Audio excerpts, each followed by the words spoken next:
"Don't sign that contract, sir," the waitress said in flawless Arabic, and the entire penthouse ballroom went silent before the billionaire Sheikh could even touch the pen. Victor Hale's smile vanished so fast it looked painful, and for one strange second, $400 million hung in the air like broken glass. Then Naomi Carter lowered the silver champagne tray trembling in her hands and added quietly, "The Arabic clause says you're surrendering controlling ownership the moment you sign." Crystal chandeliers shimmered above the private Dubai penthouse while the string quartet near the marble staircase abruptly stopped playing mid-note.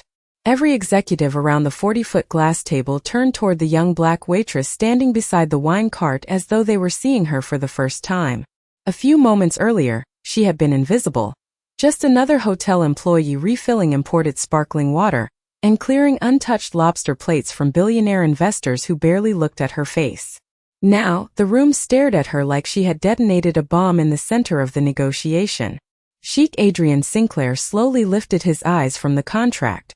Tall, composed, dressed in a tailored black tuxedo that probably cost more than most people's monthly rent, he had spent the last decade building Sinclair Energy into one of the most powerful private energy firms in the world.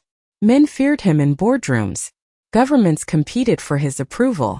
Yet at that moment the billionaire looked less powerful than confused. "What did you say?" he asked softly. Naomi swallowed hard. Her dark curls were pulled tightly beneath the hotel's gold-trimmed service cap, but a loose strand trembled against her cheek as she spoke. "The English version says partnership agreement," she said carefully, "but the Arabic version transfers permanent regional authority to Victor Hale's holding company." A sharp laugh cracked through the room. Victor leaned back in his leather chair, adjusting his diamond cufflinks with exaggerated calm. "This is absurd," he said.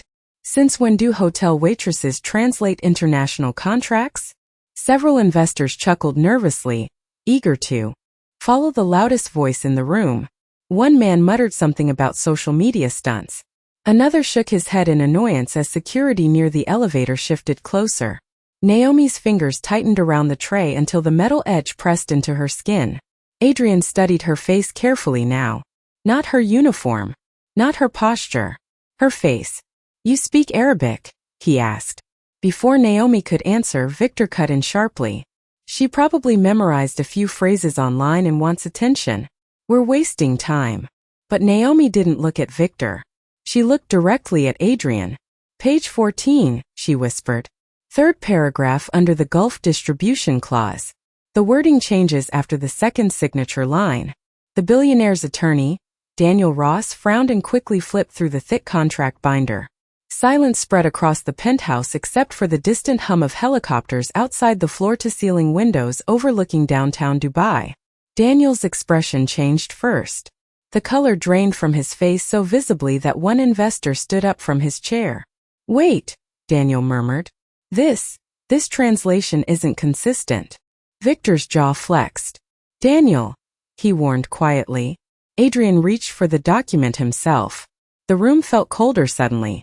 Naomi could hear the faint clink of melting ice inside abandoned champagne glasses, while security guards exchanged uncertain glances near the entrance. Nobody laughed anymore. Adrian scanned the Arabic text slowly, his sharp gray eyes narrowing line by line. Then he stopped breathing for half a second. Naomi saw it happen. A tiny pause. Almost invisible. But real. Victor stood abruptly. "This meeting is over," he snapped. "Remove her immediately." Two security guards stepped toward Naomi, but Adrian raised one hand without looking away from the contract. The movement was calm, effortless, deadly. Every person in the room froze. Then the billionaire Sheikh finally lifted his gaze toward the waitress no one had noticed 10 minutes earlier and asked in a dangerously quiet voice, "Who exactly are you?" Naomi felt every eye in the penthouse lock onto her at once, but Victor Hale recovered faster than anyone else in the room. "She is lying," he said smoothly, though the pulse twitching near his temple betrayed him. "Adrian, think about this. A waitress interrupts a billion-dollar signing ceremony, and suddenly everyone forgets basic common sense." He let out a cold laugh and gestured toward Naomi's hotel uniform. "She clears plates for a living." A few uneasy chuckles echoed around the glass table, weak and uncertain now, but enough to shift the pressure back onto her. Naomi could feel the heat rising beneath the gold collar of her uniform as the two security guards moved closer again. One of them reached for her elbow carefully, professionally. "Miss, we need you to step outside." Naomi swallowed and glanced at Adrian Sinclair. The billionaire Sheikh had not moved from his chair. The unsigned contract remained open beneath his hand, while the skyline of Dubai glittered behind him like a field of gold fire. "Sir," Naomi said quietly, "if I am wrong, I will leave immediately." Victor folded his arms. "You already should have." Daniel Ross adjusted his glasses and cleared his throat nervously. "Adrian, there is a discrepancy in the wording." Victor shot him a sharp look. "A translation discrepancy. Nothing more." "No," Naomi interrupted softly. "Not a discrepancy. A replacement." The room fell still again. Adrian finally stood from his chair, tall enough that several executives instinctively straightened in response. He looked toward Naomi with an unreadable expression. "Explain." Victor stepped forward immediately. "You do not owe her that courtesy." Adrian did not even glance at him. "I was not speaking to you." The tension cracked across the room like invisible lightning. Naomi slowly placed the silver tray onto a nearby marble counter, because her hands would not stop shaking. "The English clause says your company retains regional control for 12 years, she said carefully. "But the Arabic version transfers operational authority permanently after the second quarter." Daniel flipped pages faster now, his breathing uneven. "She is right," he whispered. "The legal terminology changes here. The ownership structure is completely different." Several investors began talking at once. One man stood abruptly and demanded copies of the contract, while another grabbed his phone to call his legal department. Victor's polished composure slipped for half a second before returning again. "This is manipulation," he snapped. "Someone fed her information." Naomi looked directly at him. "No one needed to. You repeated the phrase out loud when you thought none of the staff understood Arabic." Victor's face hardened instantly. "You expect us to believe that a hotel waitress just happens to speak advanced Gulf legal Arabic?" Naomi hesitated. The silence stretched painfully. "My father taught it at Howard University before he died," she said quietly. The energy in the room shifted again. Adrian's eyes narrowed slightly. "Your father was a professor?" Naomi nodded once. "Translation and diplomatic law." Victor scoffed loudly. "Convenient story." But Adrian was no longer watching Victor. He was watching Naomi with a different expression now, something colder and more focused. Not disbelief. Evaluation. One of the investors leaned toward Daniel. "How did nobody catch this?" Daniel looked sick. "Because the altered clauses were buried inside mirrored terminology. Whoever drafted this knew exactly what they were doing." Victor slammed one hand against the table hard enough to rattle the crystal glasses. "This meeting is finished." "No," Adrian said calmly. The single word stopped everyone cold. Outside the penthouse windows, a helicopter passed low between the towers, its lights sweeping briefly across the room like a warning signal. Adrian slowly closed the contract binder and handed it to Daniel. "No one leaves this floor until every page is verified." Victor stared at him in disbelief. "You cannot seriously trust her over me." Adrian's gaze shifted toward Naomi again. She stood alone beside the marble counter in her black service uniform while executives worth billions whispered around her like a storm gathering strength. "I do not trust anyone yet," Adrian said quietly. "That is exactly why she is still here." The penthouse no longer sounded like a celebration. The soft jazz music had been cut off completely, and now the only noise came from nervous whispers turning pages, and the distant clinking of melting ice inside crystal glasses abandoned across the room. Naomi stood near the marble counter with her hands folded tightly in front of her, while security remained only a few feet away, waiting for instructions that no longer seemed clear. Across the 40-foot conference table, Daniel Ross continued scanning the Arabic contract with growing panic. "There are more changes," he muttered. "Several." Victor Hale exhaled sharply through his nose. "Daniel, enough." But Daniel did not stop reading. "The distribution percentages were altered too," he said, looking up at Adrian Sinclair with disbelief. "If you sign this tonight, Sinclair Energy would lose majority authority within 18 months. A wave of stunned silence spread across the room. One investor slowly removed his glasses while another sat down heavily as though the air had suddenly left his body. Adrian remained perfectly still beside the table, but Naomi noticed his jaw tighten slightly. Victor laughed again, though this time it sounded forced.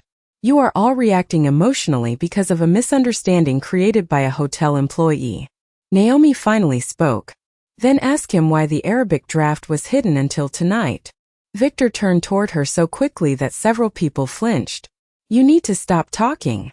No, Adrian said quietly before Naomi could answer. The room froze again. Adrian walked slowly toward the floor-to-ceiling windows overlooking downtown Dubai, his polished shoes moving softly against the marble floor. The city lights reflected across the glass behind him like thousands of burning stars. I want to know something, he said without turning around.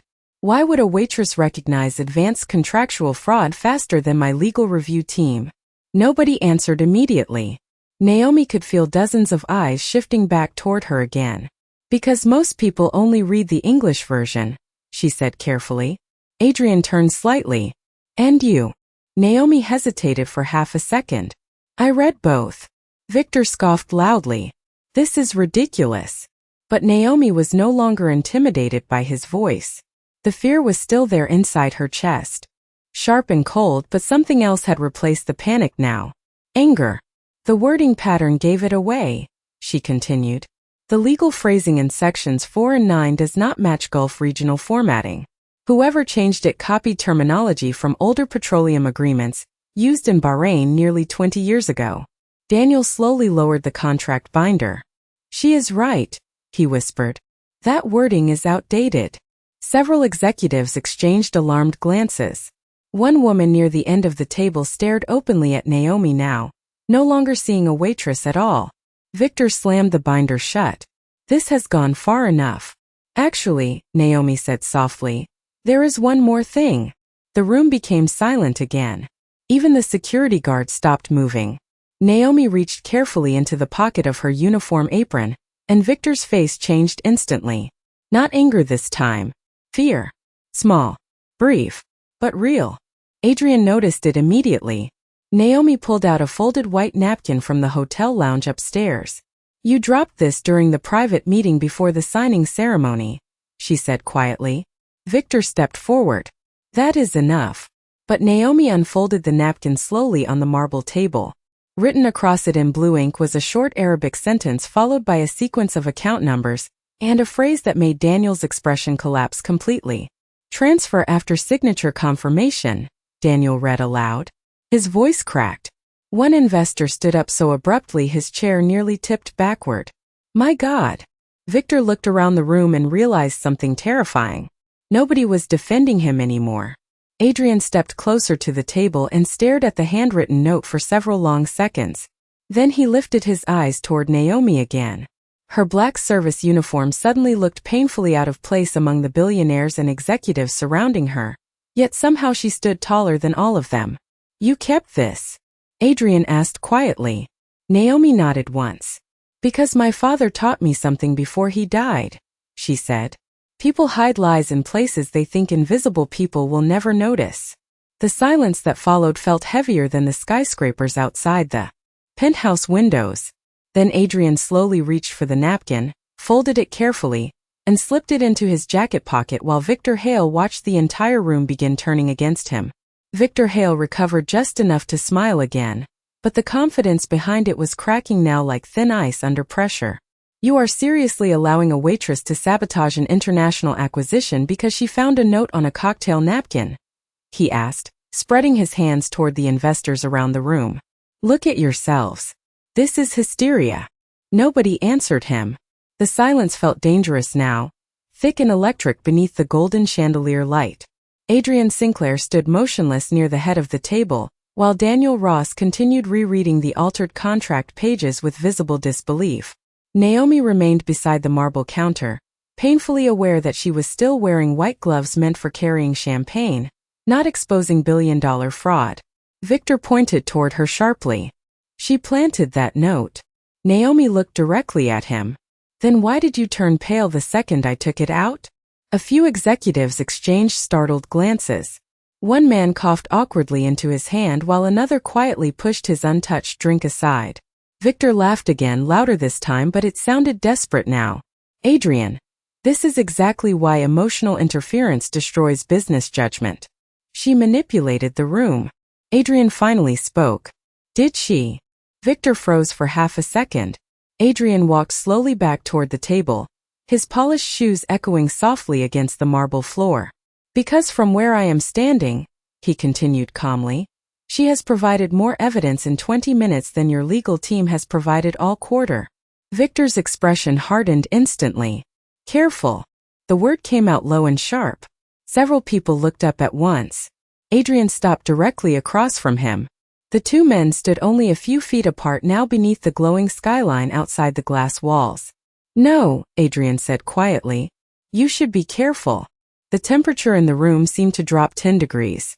Naomi could see Victor fighting to maintain control as tiny beads of sweat formed near his collar despite the cool air conditioning flowing through the penthouse. You are making a mistake, Victor warned. You cancel this deal tonight and investors will panic by morning. Adrian's face remained unreadable. And if I had signed it?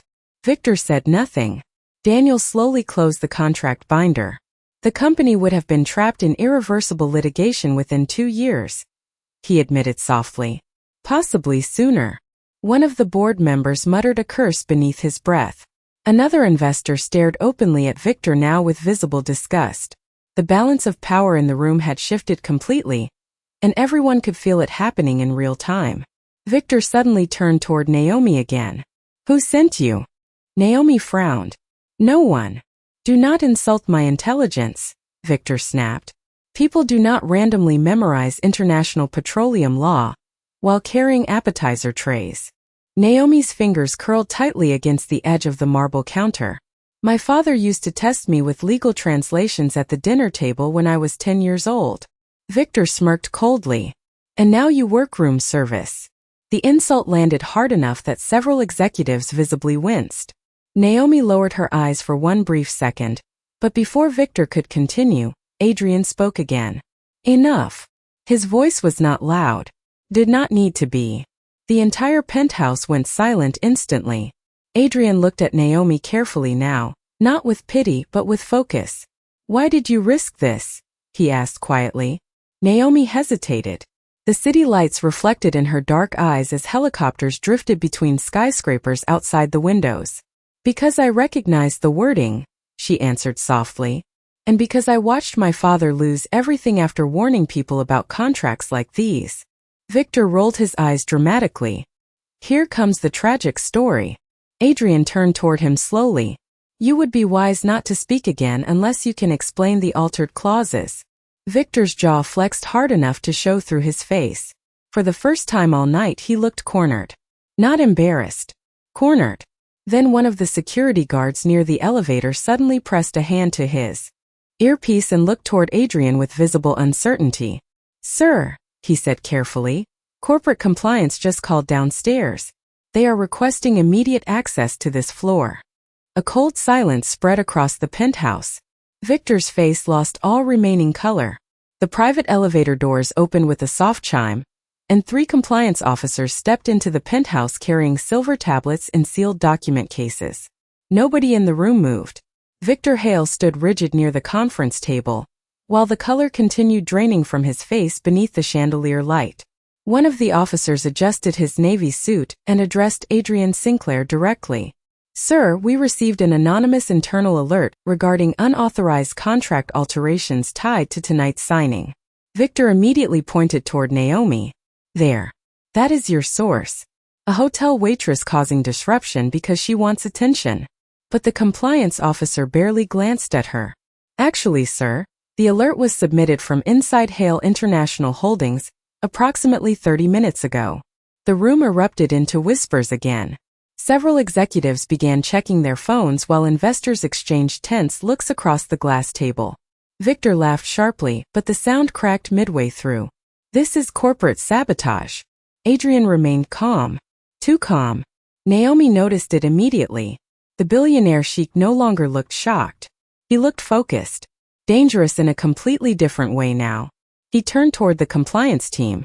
Secure every version of the contract, he ordered quietly. Nobody deletes anything. Already done, sir, the lead officer replied. Victor stepped forward quickly. You cannot freeze my company based on accusations from a servant. Adrian's eyes shifted toward him slowly. And yet tonight, the servant appears to be the only honest person in this room. The silence that followed felt almost painful. Naomi lowered her eyes instinctively, stunned by the words herself. Victor stared at Adrian in disbelief. You are humiliating me over a misunderstanding. No, Adrian answered softly. You humiliated yourself. Outside the penthouse windows, the lights of downtown Dubai glowed against the black desert sky while helicopters drifted like silent shadows between skyscrapers. The luxury around them suddenly felt hollow now, stripped of glamour by fear and suspicion. One of the compliance officers approached Victor carefully. Sir, we are requesting access to your communication records connected to the agreement revisions. Victor took a slow breath and forced another smile onto his face. Of course. I have nothing to hide. But Naomi noticed his hand tightening around his phone. Adrian noticed too. Leave the device on the table, Adrian said calmly. Victor's jaw hardened. For one long second, neither man moved. Then Victor slowly placed the phone onto the marble surface. The soft click echoed through the silent room. Adrian turned away from him and looked toward Naomi instead. Come with me. Naomi blinked in surprise. Sir. Now. The investors parted instinctively as Adrian walked toward the private hallway connected to the penthouse office suites. Naomi followed him carefully, still wearing her white serving gloves while whispers exploded behind them. She could feel executives staring as she crossed the room beside one of the richest men in the world. The hallway beyond the penthouse was quieter, dimly lit with gold wall sconces and polished black marble floors.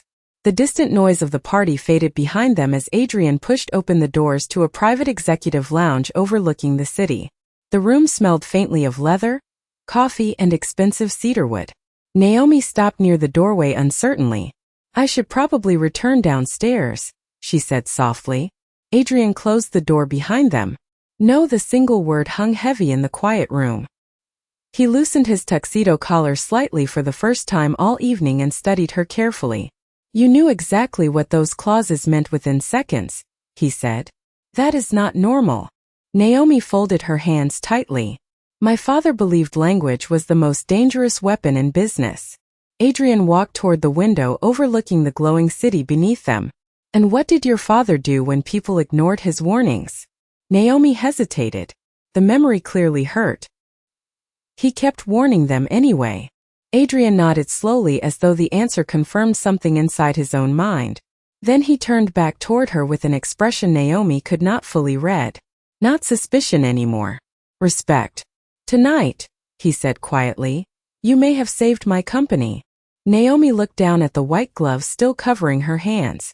I was only trying to stop a lie. Adrian stared at her for a long moment beneath the soft amber light of the executive lounge. That, he said carefully, is exactly why I believe you.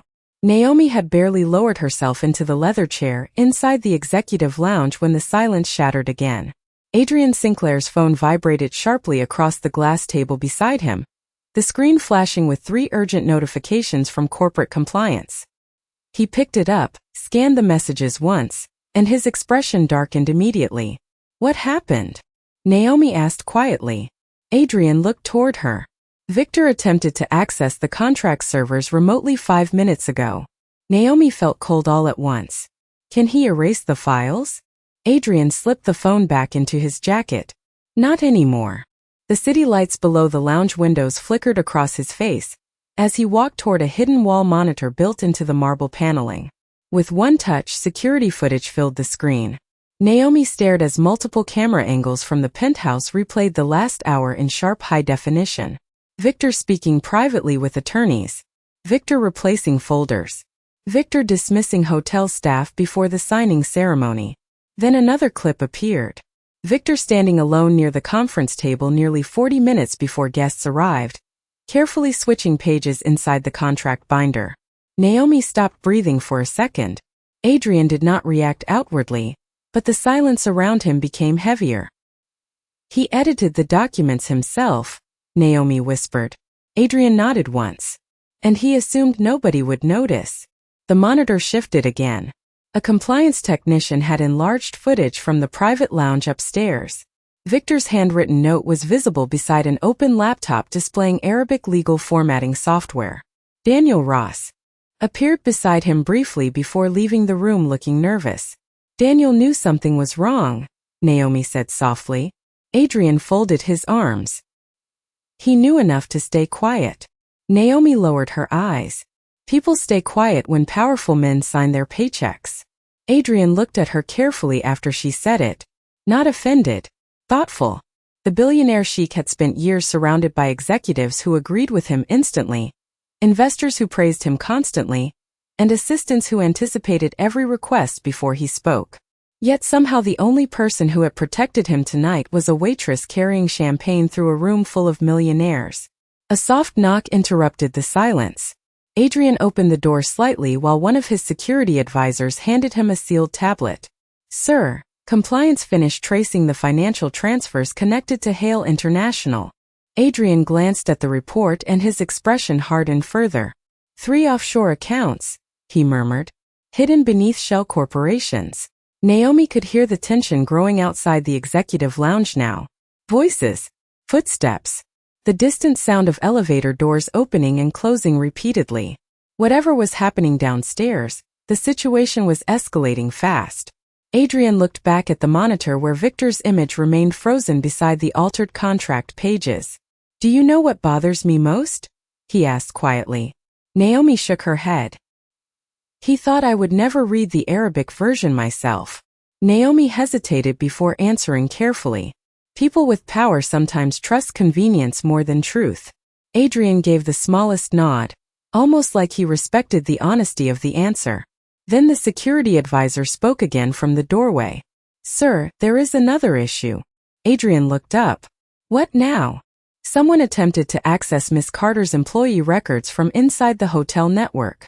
Naomi felt her stomach tighten instantly. Adrian's eyes narrowed dangerously. "Who authorized it?" The request originated from Victor Hale's executive assistant. The room went still. Naomi instinctively stepped back from the table. "Why would they need my records?" Adrian already knew the answer. Before anyone said it aloud. "Because they are preparing to destroy your credibility." Naomi's hands tightened around the edge of the leather chair. The reality of the situation finally hit her fully now. This was no longer a misunderstanding inside a luxury hotel. Billion-dollar reputations were collapsing. Investigations were opening. And somewhere outside that lounge, powerful people were already trying to turn her from witness into target. Adrian looked toward her carefully. "Did you tell anyone else about the contract before tonight?" "No." "Did anyone know you spoke Arabic?" Naomi shook her head slowly. "Only my father." Adrian studied her face for several long seconds beneath the amber glow of the executive lounge lights. Then he made a decision. "You are not leaving this floor alone tonight," he said quietly. Naomi blinked in surprise. "Sir, I do not want trouble." Adrian looked back toward the frozen security footage of Victor replacing the contract pages. "Unfortunately," he said calmly, "trouble already knows your name." The executive lounge doors burst open so suddenly that Naomi nearly dropped the glass of water she had been holding. One of Adrian Sinclair's security officers stepped inside, breathing hard. "Sir, Victor Hale just held a press briefing downstairs." Adrian turned sharply. "What did he say?" The officer hesitated for half a second. "He is claiming Miss Carter attempted corporate extortion." Naomi felt the blood drain from her face. Adrian's expression darkened instantly. "Explain." The officer handed him a tablet already streaming, a live financial news broadcast from the hotel lobby below. Victor stood in front of a wall of cameras with perfect posture and rehearsed confidence, his expensive charcoal suit untouched by panic now. Somehow he had recovered. Naomi stared at the screen in disbelief as Victor addressed reporters calmly. "This evening, a hotel employee interrupted a private business negotiation using fabricated documents and false accusations," he announced smoothly. "My legal team believes this may have been an organized attempt to manipulate international stock movement." Reporters shouted questions instantly. Was she working alone? Did she have access to confidential files? Are criminal charges being considered? Naomi slowly lowered herself into the leather chair behind her as her chest tightened painfully. "Oh my God," she whispered. Victor continued speaking on the screen. "We have reason to believe sensitive information was stolen from private executive materials prior to tonight's signing ceremony." Adrian muted the broadcast immediately. The silence inside the lounge felt crushing. Naomi stared down at her white serving gloves still folded neatly in her lap. A few hours ago they had simply been part of a hotel uniform. Now they looked like evidence. "They are going to destroy me," she said softly. Adrian looked toward her sharply. "No." Naomi shook her head slowly. "You do not understand how people like him survive." Her voice trembled for the first time all night. "Men with money do not lose in public. They find someone smaller to blame." Adrian stared at her for several long seconds. Then he walked toward the lounge window overlooking the glowing city below. "That strategy only works when the smaller person stands alone." Naomi looked up at him uncertainly. Before she could answer, another alert flashed across the tablet. The security advisor cursed quietly beneath his breath. "Sir, social media already picked up the story." Adrian held out his hand. The advisor passed him the device. Naomi could see headlines spreading rapidly across financial networks. Hotel waitress accused of sabotaging billion-dollar deal. Corporate insider or publicity stunt. Security breach at Dubai penthouse negotiation. Naomi closed her eyes briefly. She could already imagine what came next. The hotel firing her. Online strangers tearing apart her background. Commentators laughing at the idea that a waitress challenged billionaire executives. Victor understood exactly how modern humiliation worked. Adrian kept scrolling silently through the headlines until he suddenly stopped. His eyes narrowed. "Interesting." Naomi looked toward him. "What?" Adrian rotated the tablet toward her. Victor's public statement had included one fatal mistake. A scanned image of the altered contract appeared behind him during the press conference. Naomi immediately recognized the page number. "That version was never released publicly," she whispered. Adrian nodded slowly. "Exactly." The security advisor frowned. "Meaning?" Adrian's voice became dangerously calm. "Meaning Victor just confirmed he still possesses unauthorized copies of the falsified contract." The room fell silent again. Naomi stared at the screen while realization slowly spread across her face. Victor had moved too fast, too confidently. In trying to bury her publicly, he had exposed himself again. Adrian looked toward the security advisor. "Contact compliance immediately. Freeze every outgoing file connected to Hale International." "Yes, sir." The advisor left quickly, shutting the lounge doors behind him. Naomi looked at Adrian uncertainly. "You still think we can stop him?" Adrian slipped the tablet onto the glass table and loosened his tuxedo cuff slowly. "No," he said quietly. "I think he is starting to stop himself." Naomi almost smiled for the first time all night, but the relief vanished as another message appeared across the tablet screen. Her employee profile photo had been leaked online beside the words "corporate fraud suspect." Naomi's breath caught instantly. Adrian saw it too. The billionaire Sheikh's entire expression changed. Cold, controlled, furious. He picked up the tablet slowly and locked the screen. Then he looked directly at Naomi and said something nobody had probably said to her in a very long time. "You are under my protection now." The ballroom downstairs no longer resembled a luxury business gala. It felt like the center of an international storm. Reporters crowded behind velvet ropes near the marble elevators, while camera flashes exploded across the hotel lobby every few seconds. Investors whispered in tight circles. Lawyers moved quickly between conference rooms carrying sealed folders and tablets.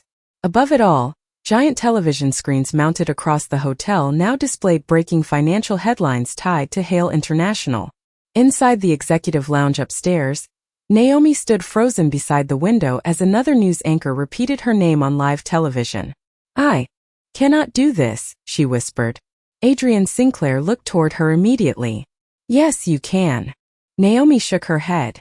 "You do not understand. The internet already decided what I am." Adrian walked toward her slowly beneath the soft amber lighting of the lounge. No, he said calmly. Victor wants them to decide before the truth arrives. Naomi folded her arms tightly as helicopters drifted beyond the glass windows outside. And what if the truth is not enough? Adrian stared at her carefully for a long moment. Then I will make sure the entire world hears it directly. Before Naomi could respond, the lounge doors opened again. Daniel Ross stepped inside looking exhausted and pale, his tie loosened and his hands trembling slightly around a digital tablet. Naomi instinctively stiffened when she saw him. Adrian's expression hardened.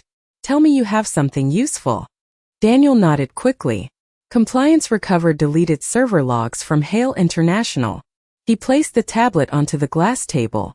Victor altered the Arabic contract himself 3 days ago, using an offshore legal consultant in Doha. Naomi stared at the screen as lines of timestamps and translated legal edits filled the display. Adrian remained silent while Daniel continued. There is more. He hesitated nervously. Victor also ordered a background sweep on Naomi 2 weeks ago. Naomi blinked in confusion. 2 weeks. Daniel nodded slowly. He already knew someone on the hotel staff understood Arabic. A cold silence spread through the room. Adrian looked toward Naomi carefully. He noticed you before tonight. Naomi's stomach tightened. Suddenly small memories rushed back all at once. Victor staring too long when she delivered coffee during private meetings. Victor switching from Arabic to English whenever she approached the table. Victor once asking where she learned her accent. He knew, she whispered. Daniel nodded again. And according to these emails, he intended to remove any staff member who might recognize the altered clauses after the signing ceremony. Naomi lowered herself slowly into the leather chair behind her as the weight of it all settled over her. She had not interrupted an accident tonight. She had interrupted a plan. Adrian turned toward Daniel. Can you prove the edits publicly? Daniel swallowed hard. Yes. Adrian's expression became razor sharp. Good. He reached for his phone immediately. What are you doing? Naomi asked softly. Adrian looked directly at her. Ending this before Victor controls the story again. 10 minutes later, the private penthouse ballroom downstairs was transformed into an emergency press conference. Reporters packed shoulder to shoulder beneath the crystal chandeliers, while cameras pointed toward the massive projection screen at the center of the room. Victor Hale stood near the back surrounded by attorneys, but the confidence he wore earlier was gone now. Naomi remained near the side entrance in her black hotel uniform while Adrian stepped onto the stage alone. The room instantly fell silent. Adrian adjusted the microphone once. Tonight, he said calmly, false accusations were made against an innocent employee who prevented my company from signing a fraudulent international agreement. A wave of stunned whispers spread across the ballroom. Victor stepped forward angrily. This is outrageous. Adrian ignored him completely. Behind him, the projection screen illuminated with side-by-side images of the original and altered Arabic contracts. Then another image appeared. Security footage. Victor replacing pages inside the agreement binder. Gasps rippled through the room instantly. Naomi could barely breathe. Adrian continued speaking with terrifying calm. The person who exposed this fraud was not an executive, not a board member, not a lawyer. Slowly, the billionaire Sheikh turned toward Naomi standing near the ballroom entrance while hundreds of cameras followed his gaze. It was a waitress everyone in this room failed to notice until she told the truth. The ballroom exploded into chaos the moment the security footage finished playing.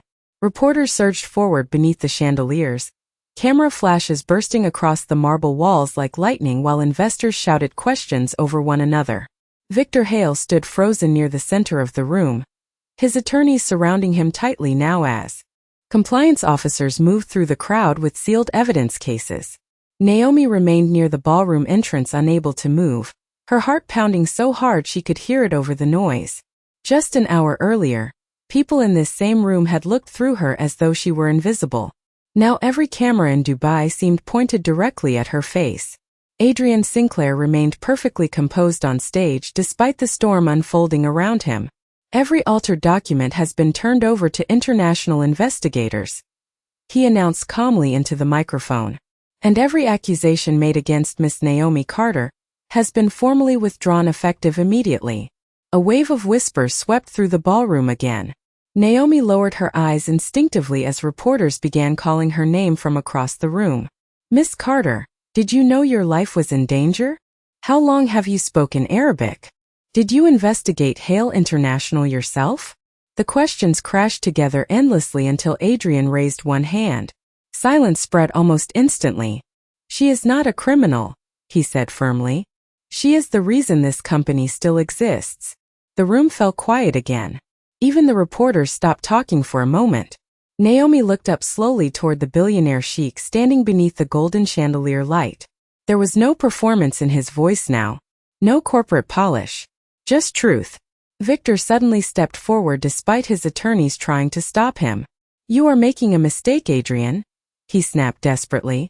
One employee embarrassed you tonight, and now you are throwing away a partnership worth billions. Adrian turned toward him calmly. No, he said softly. I am throwing away a lie. Compliance officers approached Victor carefully after that, requesting his cooperation regarding the investigation. The once powerful executive who had entered the penthouse hours earlier surrounded by admiration and influence now stood beneath hundreds of cameras, while people avoided even looking at him directly. Naomi watched it happen in stunned silence. Power had shifted completely. Not because someone richer won, because the truth did. Nearly 3 weeks later, the skyline of Dubai shimmered gold beneath the setting sun as Naomi stepped once again into the same luxury hotel where everything had changed. But this time, nobody handed her a silver tray. Nobody asked her to refill glasses or disappear quietly into the background. Executives greeted her by name as she crossed the marble lobby. Security nodded respectfully when the elevator doors opened for her automatically. The world had changed around her almost overnight. International investigations into Hale International continued spreading across financial networks, while Sinclair Energy publicly announced a new global ethics division, focused on multilingual contract transparency. And at the center of it stood a woman most people had ignored until she spoke. Naomi adjusted the sleeve of her dark navy blazer nervously as she entered the top executive floor. The private office doors opened slowly, revealing Adrian standing beside the same floor-to-ceiling windows overlooking downtown Dubai. He turned when he heard her footsteps. You are late, he said calmly. Naomi almost smiled. By 40 seconds. Terrible habit for a senior language consultant. The word still sounded unreal to her. Naomi looked down briefly at the identification badge clipped beside her jacket pocket. Senior International Translation Advisor. Sinclair Global Energy. Her throat tightened unexpectedly. Adrian noticed immediately. You earned it, he said quietly. Naomi walked toward the window overlooking the glowing city below. The same city that once made her feel small now stretched endlessly beneath her feet. My father used to say language reveals who people really are, she said softly. Adrian nodded once. Wise man. Naomi looked toward him carefully. You never asked why I kept working as a waitress. Adrian leaned lightly against the glass table beside him. I assumed life was unfair. Naomi let out a small laugh beneath her breath. That too. Silence settled gently between them as the sunset reflected gold across the skyline outside. Then Adrian reached into a drawer nearby and placed something carefully onto the desk between them. Naomi stared down in surprise. It was the white serving glove she had worn that night beside the champagne tray. Cleaned. Framed beneath glass. A reminder. Adrian looked at her calmly. The smartest person in the room, he said quietly, was the one everyone trained themselves not to see.